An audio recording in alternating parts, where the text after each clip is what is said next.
belajar dalam nama Tuhan sekali dalam nama Yesus. Amin. Oke, silakan berdiri semua. Mari kita nyanyikan lagu Garuda Pancasila 3 ya.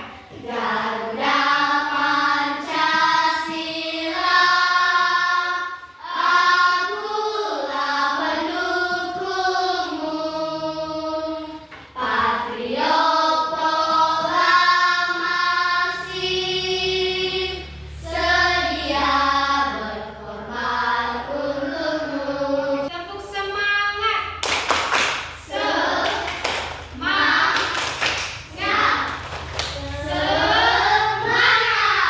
semangat. Oke, silakan duduk.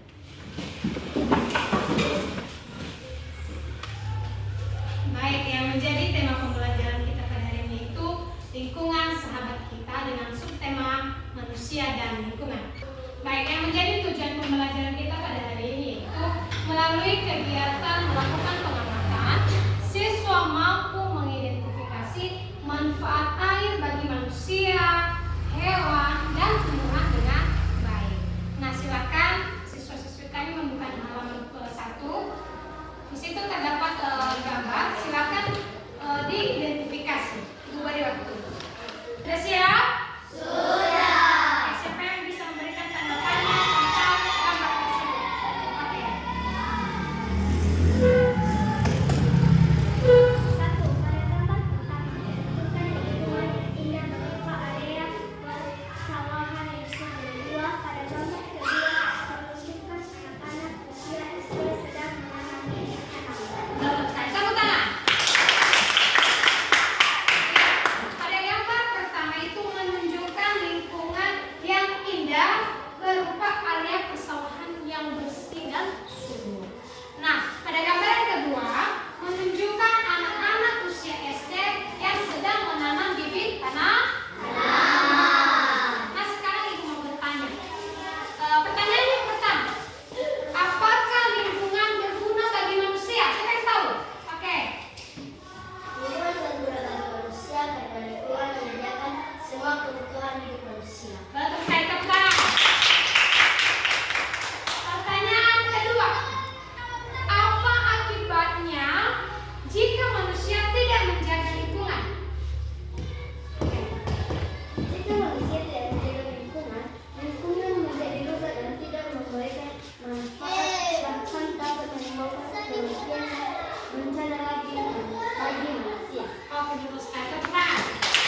manusia, yaitu 1. Minum, 2. Memasak, 3. Membersihkan tubuh, 4. Mencuci bahan makanan dan pakaian. Betul sekali. Tepuk tangan. Sekarang kelompok 2. Baik, kami akan mempresentasikan hasil dari kerja. Fungsi air bagi hewan yaitu 1. Minum, 2. Membersihkan diri, 3. Sebagai tempat hidup hewan. Oke, tepuk tangan. Baik, kami akan mempresentasikan hasil kelompok kami. Fungsi air bagi tanaman yaitu air diperlukan oleh tanaman dalam fotosintesa. Siap, betul sekali. Tepuk tangan.